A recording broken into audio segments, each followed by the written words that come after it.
ایک ہے روزہ جسم کا، روزہ یہ ہے کہ کھائیے نہیں فجر سے لے کر کے مغرب تک، یہ جسم کا روزہ ہو گیا. پیجیے نہیں، بیوی سے قربت مت کیجیے، روزہ ہو گیا جسمانی. نفس کا روزہ کیا ہے؟ غیبت سے بچنا. نفس کی خوراک سیب نہیں ہے، نفس کی خوراک فالودہ، نفس کی خوراک پانی نہیں ہے. ایک آدمی غیبت کر رہا ہو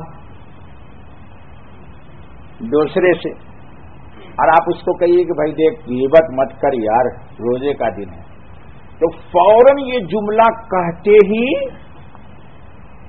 اگلے کی پیشانی پہ بل آ جاتے، شکن آ جاتا. کیوں؟ نفس کی خوراک تھی، آپ اس سے چھیننا چاہتے ہیں، تو اس کے نفس کو یہ ناگوار گزرا، اس کے نفس کو یہ ناگوار گزرا. بس آپ کو ہم کو صرف کرنا اتنا ہے کہ روزے میں نبی پاک نے تو کہا کہ روزے میں شیطان نہیں گھومے گا، کیونکہ بھوک لگی 11 بجے کے بعد. تو اب آپ دیکھ لو شوگر والے جتنے ہو یہاں، تم پر شیطان مسلط نہ ہو جائے. میں بھی شوگر والا بولتے کیا شوگر والے کو ڈاکٹر بولتا ہے تھوڑا تھوڑا کھانا چاہیے. نہیں، میں کہتا ہوں اس مہینے میں نہیں کھاؤ، شوگر ڈاؤن ہو جاتا ہے. جی اب آپ کہیں گے مجھ سے ڈاؤن ہو جائے گا تو میں تو خود ہی ڈاؤن ہو کے نیچے چلا جاؤں گا. ارے اگر عبادت میں ڈاؤن ہو گئے تو اللہ کی قسم قبولیت ہو گئی. اس لیے یہ شیطان کو دخل مت دینا کہ شوگر ہو گیا اس لیے روزہ نہیں رکھتا ہوں، اور اگر کہیں ڈبل شوگر قبر میں ہو گیا تب کیا کرو گے؟ شوگر نہیں، ادھر تو سور آ جائے گا. ہاں، اس لیے اللہ تعالیٰ سے چوری نہ کیجیے گا. اللہ تعالیٰ سے حدیث میں حضور نے فرمایا فصوموا تصحوا، روزہ رکھو صحت مند ہو جاؤ گے. روزہ رکھو، رسول نے فرما دیا صلی اللہ علیہ وسلم. اچھا بھیا، تو بات یہ کرنی ہے کہ جسمانی روزہ رکھ لیا آپ نے، اس مہینے میں غیبت سے بھرپور بچیے. اس کا حل یہ ہے کہ کبھی کسی کی بھلائی کا بھی تذکرہ، جہاں آپ بھلائی کا تذکرہ کیجیے گا کہ مخدوم صاحب بہت اچھے آدمی، دوسرا آدمی کہے گا نہیں جناب ان کی تو ٹوپی ٹیڑھی رہتی، یہ لو اور کچھ نہیں تو یہی صحیح ہو گیا، ہو گئی غیبت. کیونکہ انسان کی طبیعت یہ کہ آپ کسی کی خوبی بیان کرو گے تو فٹ سے وہ اس کی برائی لے آئے گا. اس لیے اس مبارک مہینے میں دھن رے دھن، اپنی دھن، پرائے دھن کی پاپ نپن. دلی میں ایک مجذوب آدمی تھا بہت بڑا، وہ پیسے کو ہاتھ ہی نہ لگا لے. اب تو انتقال کر گیا. وہ مولوی عباس کے مسجد میں رہتے تھے، حکیم اجمیری.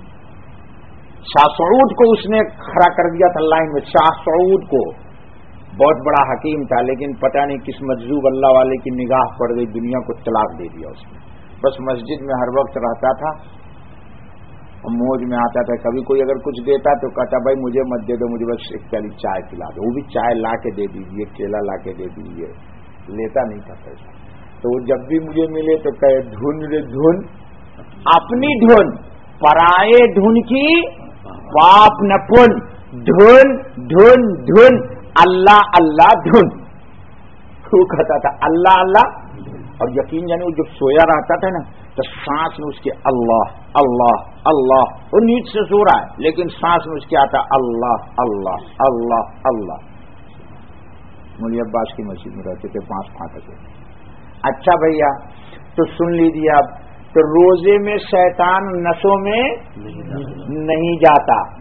اب رمضان کے دنوں میں ذرا سجدہ کر کے دیکھیے تو خیال آتا ہے لڑائی میں بھی کیا ہوگا. کوئی فون کرے گا 2 بجے کے بعد تو بولے گا دیکھو بھائی یار روزے کا دن ہے یار، تھکا ہوا ہوں، شام کو بات کریں گے اپن. لے وہی آدمی جنگلو جھگڑالو، اور جو پورے مسال میں آپ کو مسجد میں نہیں آئے گا وہ ضرور نظر آئے گا. جی شیطان قید ہو جاتا ہے. شیطان یعنی اس کا تسلط اہل ایمان کے دل پہ نہیں رہتا. بعض روایتوں میں کہ ان کو بیڑیاں ڈال کے اللہ سمندر میں ڈال دیتے. کہاں ڈال دیتے؟ سمندر کی تہوں میں ڈال دیتے. کیوں؟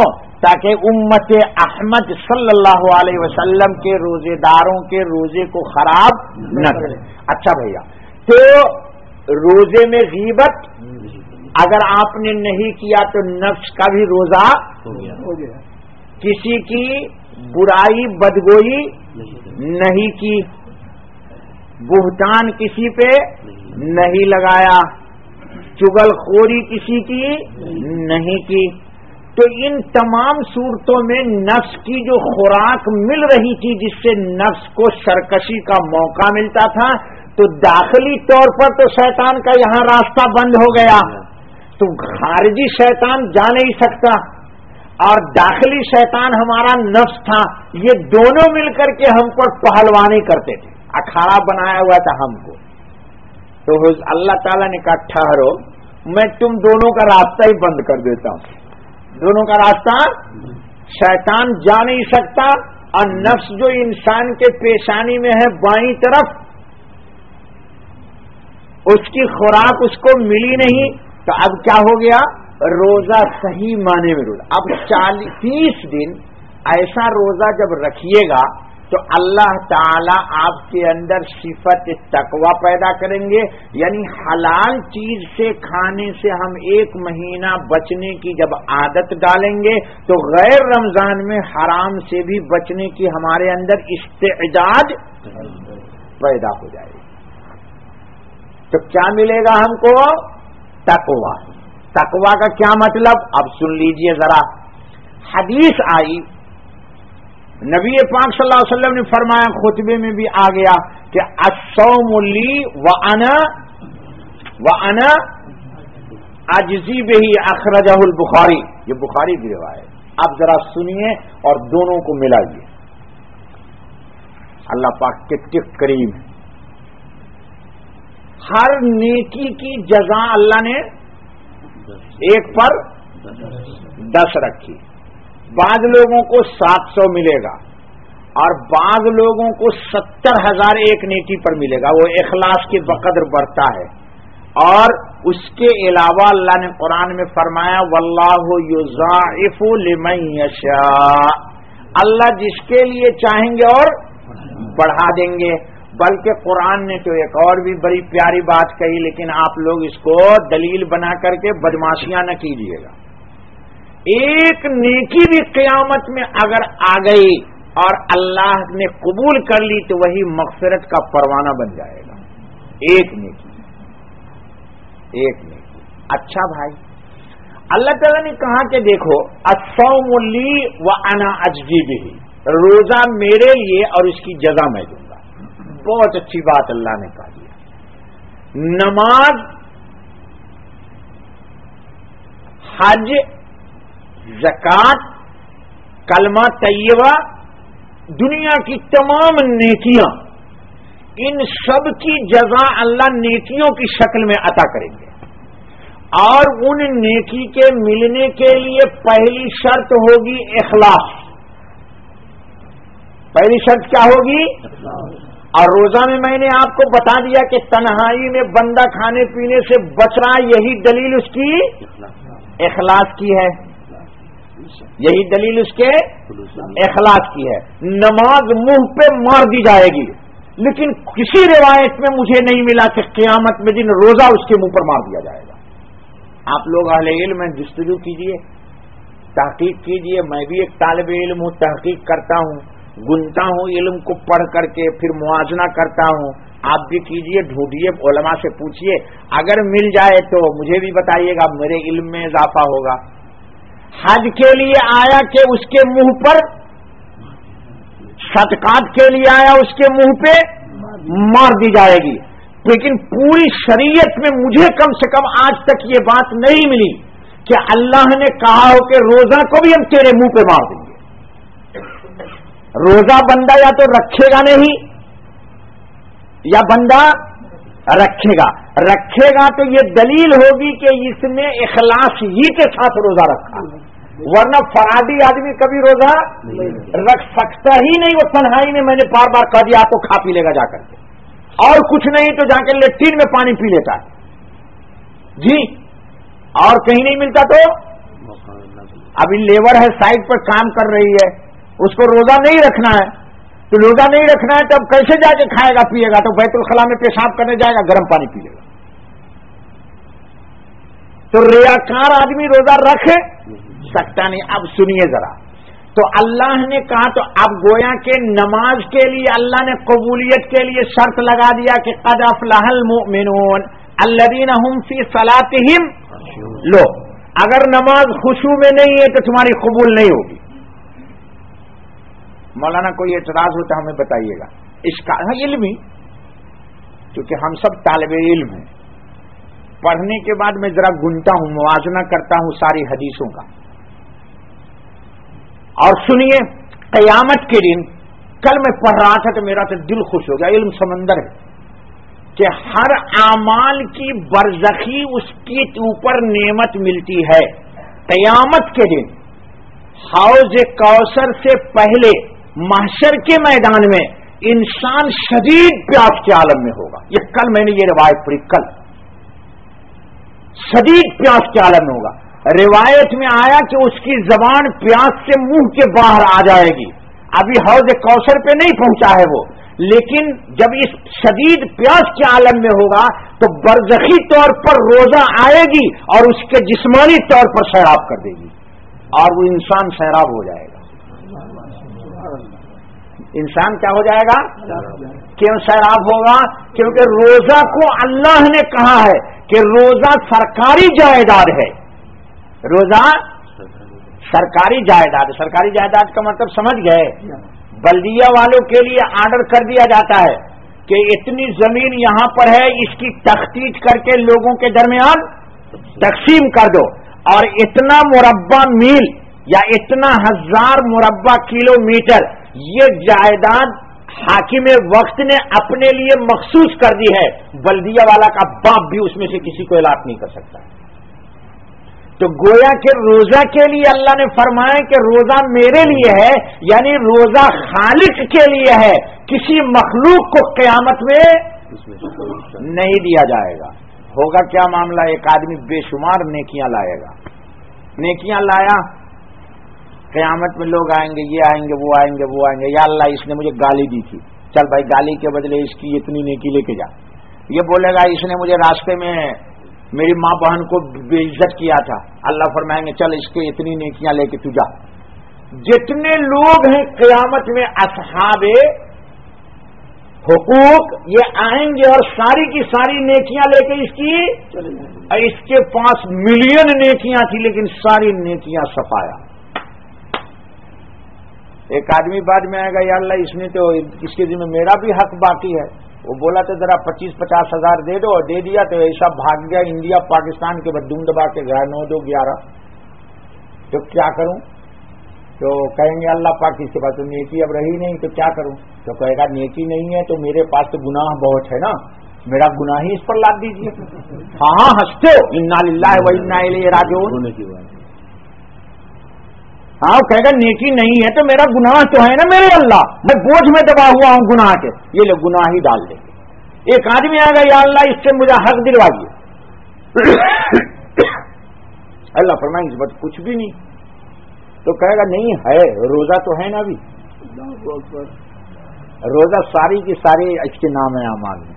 اللہ فرمائیں گے تم کو نہیں پتا میں نے فرما دیا تھا کہ الصوم لی وَأَنَا أَجْزِي بِهِ, روزہ میری پراپرٹی ہے, خالق کی ملکیت ہے, وہ کسی مخلوق کو نہیں دی جائے گی, اور روزے ہی کی بنیاد پر بندے کو جنت میں بھیج دیا جائے گا, لے جا.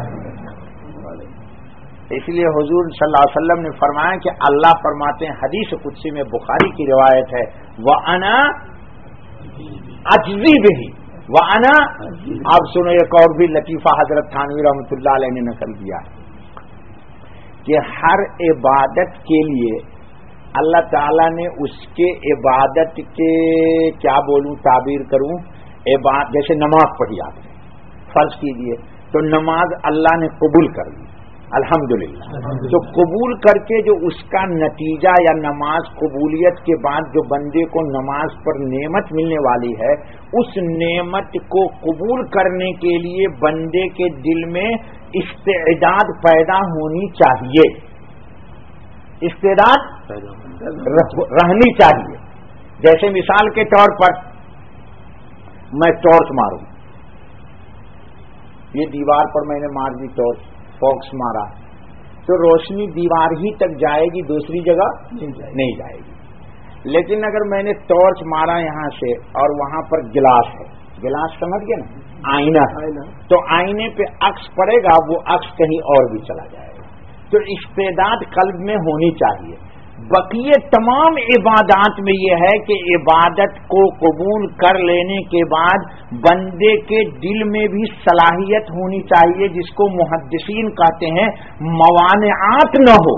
تجلیات الہی کے قبول کرنے کے لیے انسان کے باطن میں گناہ کی موانعات نہ ہو، یعنی رکاوٹ نہیں ہونی چاہیے، تب وہ تجلی داخل ہوگی.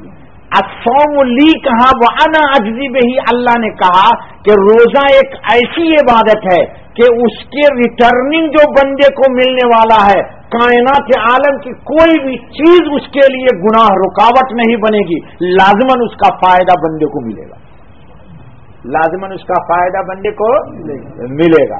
اس لیے اللہ نے کہا کہ روزہ، اللہ نے کیا کہا؟ روزہ.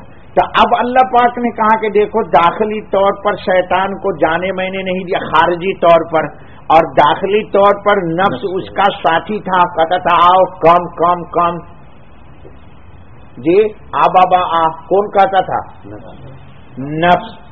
اور نفس کو میں نے مروایا، غیبت نہ کرا کر کے، چغلخوری نہ کرا کر کے، بدگوئی نہ کرا کر کے، کسی پر بہتان تراشی نہ کر کے، تو جسمانی روزہ بھی ہوا اور اس کا نفسیاتی اور روحانی روزہ بھی ہو گیا، اس کا روزہ ہو گیا. تو اب جو اس پر تقوی حاصل ہونے والا ہے یہ مکمل اس کو مل جائے گا. اس لیے دوستو اس مبارک مہینے کا استعداد یہ ہے کہ اس مبارک مہینے میں آپ سبھی حضرات آنے سے پہلے اللہ تعالیٰ سے 2 رکعت صلاۃ حاجت پڑھ کے سچے دل سے توبہ کریں، ہم بھی اور آپ بھی. ٹھیک ہے دوستو؟ اور پہلے سے طے کر لو، ہم لوگ اس مبارک مہینے کا استقبال کس سے کرتے ہیں؟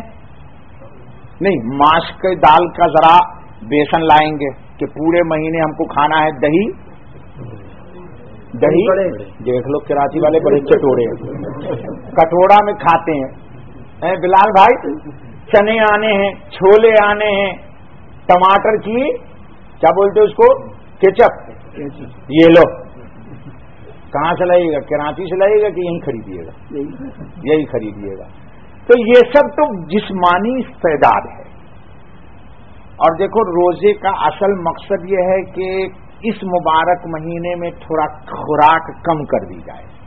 ہم لوگ افطار میں اتنا کھا لیتے ہیں کہ میں تو رہتا ہوں خیر صفحے اولا میں، آدمی بندہ وہ ادھر جھکار لیتا ہے، اوہ پوری تراویح کی 1 رکعت برباد. جی تو ہونا یہ چاہیے کہ تھوڑا کم کھائیے تاکہ نفس کی تہذیب ہو جائے. نفس کی وہ حضرت مولانا قاسم نانوتوی رحمۃ اللہ علیہ کا روڑکی میں مناظرہ ہو گیا آریہ سماج سے. وہ آریہ کا جو پنڈت تھا وہ بڑا خطرناک، وہ جب کسی طرح نہیں حضرت کا مقابلہ کر سکا تو اس نے کہا دیکھو قاسم، ہمارا تمہارا مناظرہ ہوگا کھانے میں، ہمارا تمہارا مناظرہ ہوگا کھانے میں. تو حضرت مولانا قاسم نانوتوی اللہ والے آدمی تھے، کہا دیکھو کھانا یہ بہیمیت ہے، حیوانیت ہے، ہاتھی بہت زیادہ کھاتی ہے. تو کہا انسان ہوں میں، لہذا ہمارا تمہارا مناظرہ ہوگا نہ کھانے میں. آج سے بیٹھ جاتے ہیں دونوں اور 1 مہینہ تک ایک نوالا نہیں، میں کھاؤں گا نہ پانی پیوں گا، زندہ جو اٹھ جائے گا وہی حق پر. تو اس نے کہا نہیں اس میں مناظرہ نہیں کروں گا. جی تو نہ کھانا ملکوتیت ہے. حضرت تھانوی نے ایک تعبیر اس کی یہ بھی کی کہ انا اجزی بہی الصوم لی. اللہ نے کیوں کہا؟ اللہ کی ایک صفت ہے تنجیح. کیا مولانا؟